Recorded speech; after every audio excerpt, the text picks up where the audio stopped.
Welcome to my YouTube channel Rozgar with Goldy Chaudhary. Friends, आज होगा हमारा प्रैक्टिस सेट। आज हम प्रैक्टिस सेट लेकर आए इकोनॉमिक्स का। तो जो हमारे लिए इंपॉर्टेंट क्वेश्चन है आज हम इकोनॉमिक्स में वही डिस्कस करने वाले हैं। तो चलिए अब हम क्लास स्टार्ट करते हैं। आज का हमारा फर्स्ट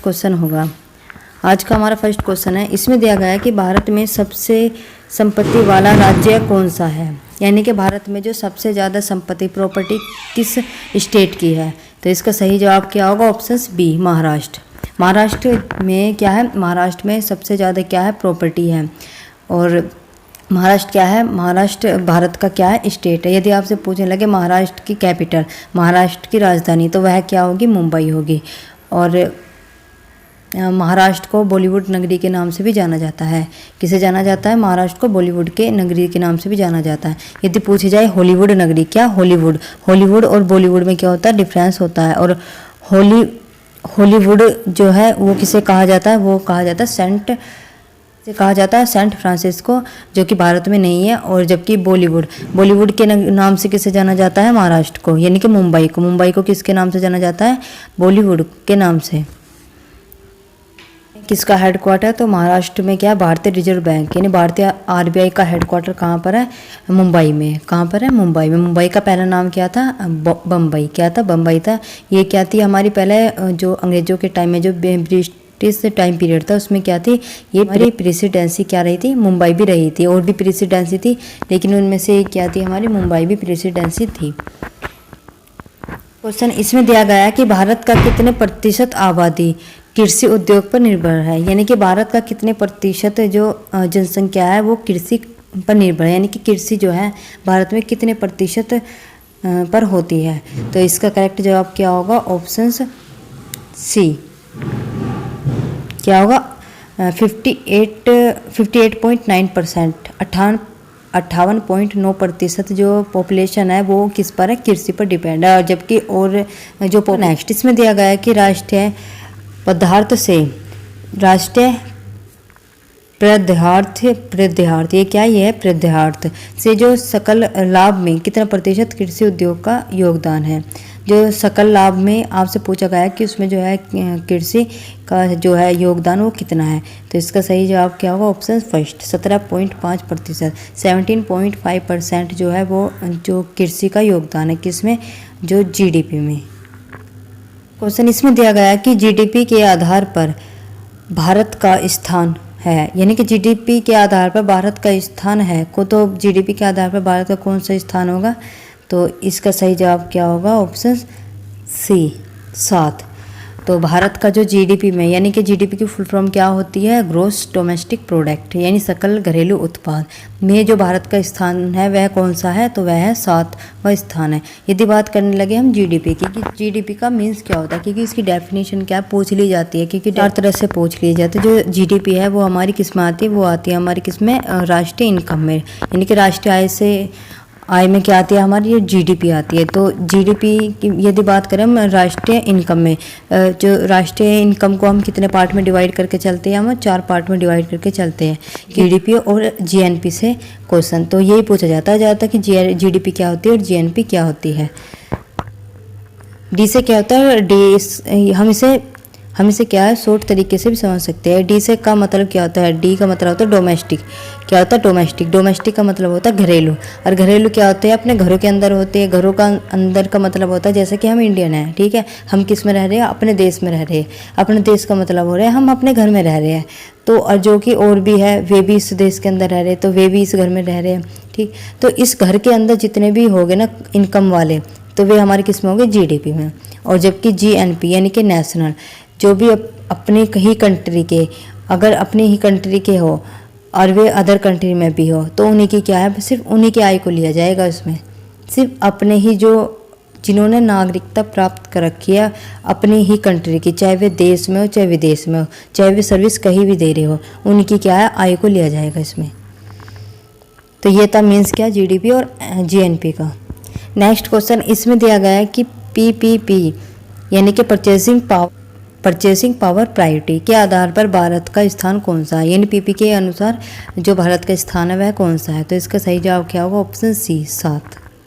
नेक्स्ट क्वेश्चन इसमें दिया गया है कि जीडीपी यानी gross domestic product per capita के आधार पर सबसे पहले स्थान पर कौन सा देश है? तो इसका सही जवाब क्या होगा? Option A Luxembourg. कौन सा स्थान है? जीडीपी पर कैपिटा के आधार पर सबसे पहले स्थान पर कौन सा देश है? तो कौन सा होगा? लक्समबर्ग।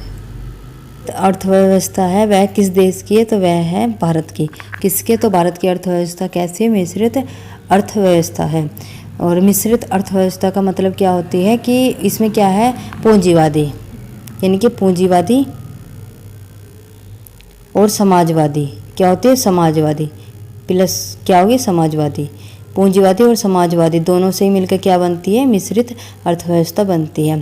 पूंजीवादी जो है अर्थव्यवस्था वह किस देश में देखने को मिलती है? अमेरिका में। समाजवादी जो अर्थव्यवस्था है वो किस में देखने को मिलती है? रूस जैसे देश में।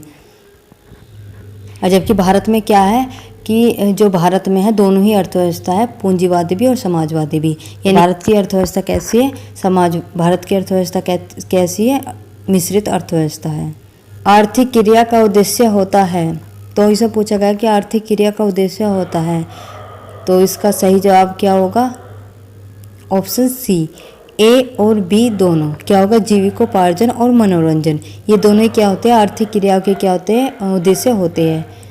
नेक्स्ट क्वेश्चन इसमें दिया गया है कि आर्थिक विकास की व्याख्या के विभिन्न आधार पर कौन है? कौन कौन है? यानी कि आर्थिक विकास की जब हम एक्सप्लेनेशन देंगे तो उस आधार पर कौन कौन से होंगे जो आर्थिक विकास में है?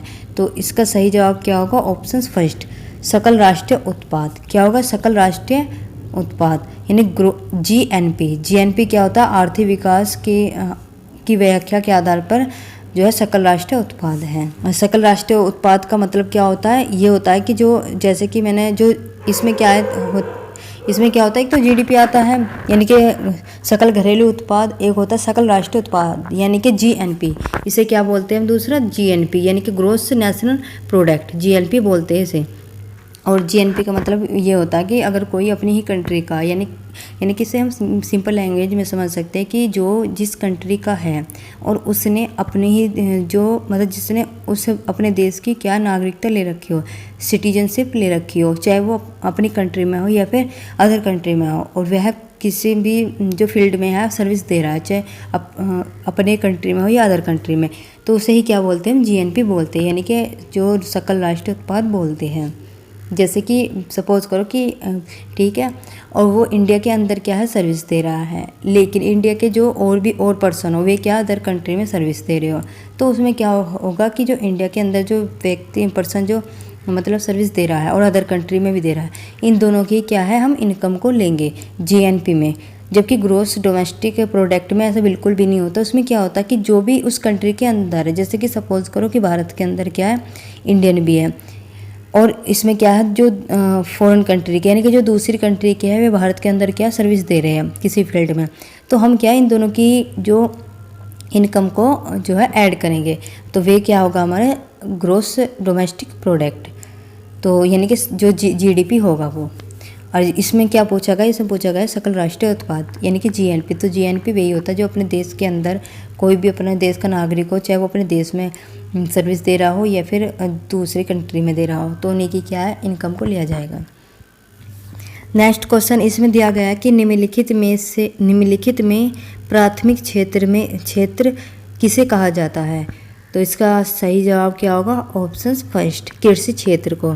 जो कृषि क्षेत्र होता है उसे क्या कहते हैं? प्राथमिक क्षेत्र कहते हैं। यदि आपसे पूछने लगे कि अर्थव्यवस्था के कितने क्षेत्र होते हैं, ये क्या होते हैं? हमारे अर्थव्यवस्था के क्षेत्र होते हैं। तो अर्थव्यवस्था के कितने क्षेत्र होते हैं? हमारे 3 क्षेत्र होते हैं। और सेकंड पर क्या होगा? हमारा द्वितीय क्षेत्र, और थर्ड पर क्या होगा? हमारा तृतीय क्षेत्र। यानी कि हम इसे कितने पार्ट में डिवाइड करते हैं? हम इसे 3 पार्ट में डिवाइड करते हैं। फर्स्ट पर क्या होगा? हमारा प्राथमिक क्षेत्र, और सेकंड पर क्या होगा? हमारा द्वितीय क्षेत्र, और थर्ड पर क्या होगा? हमारा तृतीय क्षेत्र। जो प्राथमिक क्षेत्र है, प्राथमिक क्षेत्र में हमारे क्या क्या आते हैं? तो प्राथमिक क्षेत्र में हमारे क्या आते हैं? कृषि होगी, हमारी खनन, मत्स्य, तो ये सभी हमारे क्या होते हैं? उत्खनन, यानी कि जितने भी हमारे जो खानों से जो भी कुछ निकाला जाता है वे हमारे सभी क्या होते हैं? प्राथमिक क्षेत्र में आते हैं। सेकंड क्षेत्र है उसमें क्या है कि जो भी हमारे फर्स्ट से प्रोडक्ट मिला है उसी का क्या है? हम दोबारा से विनिर्माण करते हैं, तो उससे क्या है कि हमारा जो सेकंड क्षेत्र है वो निकल के आ रहा है। यानी कि हम सिंपल लैंग्वेज में समझ सकते हैं, जैसे कि सपोज करो आप, हमने कृषि करी और कृषि से क्या है कि हम कृषि में हमने जो गेहूं की खेती की, ठीक। और जो गेहूं की जो खेती की है तो वह हमारी किस में होगी, तो वह होगी हमारी प्राथमिक क्षेत्र में कृषि, ठीक। लेकिन जैसे वो जो गेहूं है वो कहीं ना कहीं गया होगा कहीं भी, तो उस गेहूं से जो हमारे प्रोडक्ट बनाए जाते हैं, जैसे कि जो बिस्किट होते हैं, जो गेहूं है, गेहूं का हम जो है सभी जगह यूज़ करते हैं। तो गेहूं तो उसका क्या होगा, वो विनिर्माण होगा। यानी कि कृषि से क्या है, उसका जो फसल निकल कर आई है उसका क्या है, विनिर्माण किया गया। यानी कि जो उससे जो फसल निकल कर आई है गेहूं की जो फसल निकल कर आई है उससे क्या है कि जैसे कि गेहूं में क्या है, आटा बना, ठीक है ना। उससे क्या है, उससे जैसे बिस्किट बनाए या फिर हम और भी कुछ बना सकते हैं, तो वे हमारे क्या इसमें होंगे, सेकंड क्षेत्र में। तृतीय क्षेत्र क्या होता है, तृतीय क्षेत्र होता है हमारा सेवा, यानी कि सर्विस हमारी किस में होगी, सर्विस हमारी किस में होगी, थर्ड सेक्टर में होगी। जैसे कि हम इसमें क्या, बैंकिंग सेवाएं, बीमा, भंडारण, व्यापार, जो अपने जितने भी हम बिजनेस करते हैं वे हमारे कौन सी इसमें आएंगे, जो जो थर्ड क्षेत्र है, कौन सी में, तीसरे जो क्षेत्र है उसमें हमारा क्या आएगा, जो बैंकिंग, जितने भी हम मतलब सर्विस करते हैं, सर्विस देते हैं, तो वे हमारी किस में होगी, थर्ड सेक्टर में। नेक्स्ट क्वेश्चन इसमें दिया गया है कि शिक्षक द्वारा अपने पुत्र को पढ़ाना कौन सी क्रिया है, तो इसका सही जवाब क्या होगा, ऑप्शन सी, दोनों। यानी कि जो टीचर द्वारा जो अपने पुत्र को पढ़ाना कौन सी क्रिया होगी, आर्थिक क्रिया भी होगी और एक अनार्थिक क्रिया भी होगी। नेक्स्ट क्वेश्चन इसमें दिया गया है कि इनमें से कौन भारत सरकार का केंद्रीय बैंक है, जो इससे पूछा गया है कि जो सेंट्रल गवर्नमेंट है, मतलब जो भारत सरकार है, इनमें से कौन सा जो है बैंक वो केंद्रीय बैंक है, तो इसका सही जवाब क्या होगा, options B, reserve bank of India. यानी कि इसे क्या बोलते हैं हम, आरबीआई। आरबीआई क्या है, ये भारतीय केंद्रीय बैंक है। इसके बाद किसका नंबर आता है, स्टेट बैंक ऑफ इंडिया, यानी कि एसबीआई का नंबर आता है। सेकंड नंबर पर कौन सा है, एसबीआई, और फर्स्ट पर कौन सा होगा, आरबीआई। आरबीआई का जो हेडक्वार्टर है वह कहाँ पर है, मुंबई में। यदि आरबीआई की पूछने लगे कि आरबीआई की जो स्थापना है, एस्टेब्लिशमेंट कब हुआ था, तो इसका एस्टेब्लिशमेंट हुआ था 1939 को। कब हुआ था, 1939 को। यदि इसके राष्ट्रीयकरण की बात करने लगे कि जो राष्ट्रीयकरण का मतलब होता है कि इसमें जो वर्क करना इसने कब स्टार्ट किया था, तो वह कब किया था, 1949 में। 1949 में क्या किया था, इसने वर्क करना स्टार्ट किया था आरबीआई ने। आरबीआई का कार्य क्या होता है, आरबीआई का कार्य। नेक्स्ट क्वेश्चन इसमें दिया गया है कि राष्ट्रीय विकास परिषद का अध्यक्ष कौन होता है, यानी कि राष्ट्रीय विकास परिषद का अध्यक्ष कौन होगा, तो इसका सही जवाब क्या होगा, ऑप्शन फर्स्ट, प्रधानमंत्री। प्रधानमंत्री क्या है कि ये राष्ट्रीय विकास परिषद के क्या है, अध्यक्ष होते हैं। यदि आपसे पूछने लगे राष्ट्रीय विकास परिषद का आर्टिकल कौन सा होता है, तो राष्ट्रीय विकास परिषद का संविधान में कुछ भी उल्लेख नहीं है, इनका कोई भी आर्टिकल नहीं होता है। यह क्वेश्चन इसमें दिया गया है कि किस आधुनिक यंत्र के आगमन के बाद सूचना, शिक्षा, ज्ञान और स्वर सुलभ हो गया है, तो इसका सही जवाब क्या होगा, ऑप्शन सी, कंप्यूटर। यानी कि कंप्यूटर के बाद ये क्या आधुनिक यंत्र है, वर्तमान में जो इसका सबसे ज़्यादा कंप्यूटर का यूज़ किया जा रहा है, उसके आने से क्या सूचना और जो भी एजुकेशन के फील्ड में या नॉलेज के फील्ड में, उसमें क्या कि कंप्यूटर से सबसे ज़्यादा क्या है, हेल्प मिली है।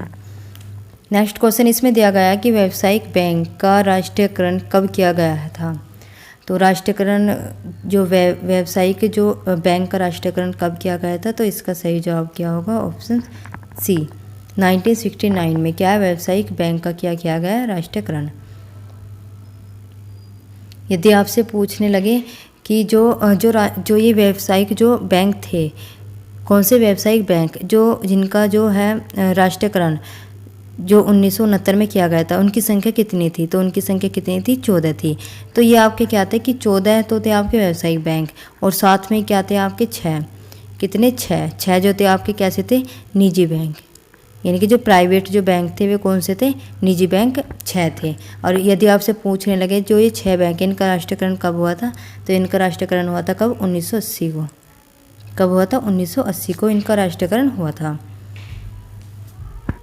नेक्स्ट क्वेश्चन इसमें दिया गया कि अंतर्राष्ट्रीय व्यापार संबंधी नियमों को निर्धारित करने वाली संस्था कौन सी है, और ये क्वेश्चन नंबर 20 है, ये आज का क्या होगा, हमारा लास्ट का क्वेश्चन है। और जिन्होंने अभी तक हमारे चैनल को सब्सक्राइब नहीं किया, प्लीज़ चैनल को सब्सक्राइब कर दें और बेल आइकन को प्रेस करना बिल्कुल भी मत भूलिएगा, ठीक। और मैंने क्या है कि मेरे जो इस चैनल पे में सभी क्लासेस हमारी चलती है, रेगुलर जो है हमारी क्लासेस होती है, उसमें आपकी क्या है कि ज्योग्राफी की क्लासेस हो या फिर यूपी यानी कि स्टेट यूपी की क्या है जीके, यूपी के जो जीके का जो जीके के क्वेश्चन यानी कि करंट अफेयर भी होगा, उसमें क्या है स्टैटिक पार्ट भी है। तो हम क्या है इसमें अलग अलग ही क्वेश्चन करा रहे हैं। तो आपकी हिस्ट्री, अब तक जो आपकी हिस्ट्री की क्लास चल रही है, जो हिस्ट्री की क्लास है वे आपकी कौन है, वो रूपा मैम करा रही है। और जो ज्योग्राफी की क्लास भी आपकी रूपा मैम करा रही है। जबकि साइंस में क्या चल रही है आपकी फिजिक्स और केमिस्ट्री, ये आपकी स्वीटी मैम करा रही है। और बाकी जो बचे आपकी क्लासेस कौन सी, इंडियन कॉन्स्टिट्यूशन, इकोनॉमिक्स और यूपी का करंट अफेयर और जो करंट अफेयर और जो स्टैटिक का पार्ट है और हिंदी, वे क्या है मैं खुद ही करा रही हूँ उन्हें। तो जिन्होंने अभी तक उन वीडियो को नहीं देखा वे जाकर वीडियो देख ले और वीडियो को लाइक भी करना ना भूले। इससे क्या है कि इससे हमें भी जो भूलेगा, ठीक। तो अब हम क्या है क्वेश्चन, हम आज का हम क्वेश्चन स्टार्ट करते हैं। क्वेश्चन नंबर 20, इसमें दिया गया है कि अंतर्राष्ट्रीय व्यापार संबंधी नियमों को निर्धारित करने वाली संस्था का क्या नाम है। तो इसका सही जवाब क्या होगा, ऑप्शन फर्स्ट वर्ल्ड बैंक। यानी कि विश्व बैंक क्या है कि अंतर्राष्ट्रीय व्यापार संबंधी जितने भी डिसीजन लेता है, कौन लेता है, वर्ल्ड बैंक। यदि आपसे पूछने लगे कि वर्ल्ड बैंक की जो स्थापना है कब हुई थी, तो वर्ल्ड बैंक की स्थापना कब हुई थी, 1945 को। कब हुई थी, 1945 को किसकी स्थापना हुई थी, वर्ल्ड बैंक की हुई थी। यदि पूछने लगे कि वर्ल्ड बैंक का जो हेडक्वार्टर है वह कहाँ पर है, तो वर्ल्ड बैंक का हेडक्वार्टर कहाँ पर है, वाशिंगटन डीसी। और वाशिंगटन डीसी आपको कहाँ पर मिलेगा, ये मिलेगा आपको अमेरिका में। क्या मिलेगा, अमेरिका में, संयुक्त राज्य अमेरिका, वाशिंगटन डीसी। तो आज के लिए इतना ही। और वीडियो को लाइक करना, सब्सक्राइब करना बिल्कुल भी मत भूलिएगा। Thank you.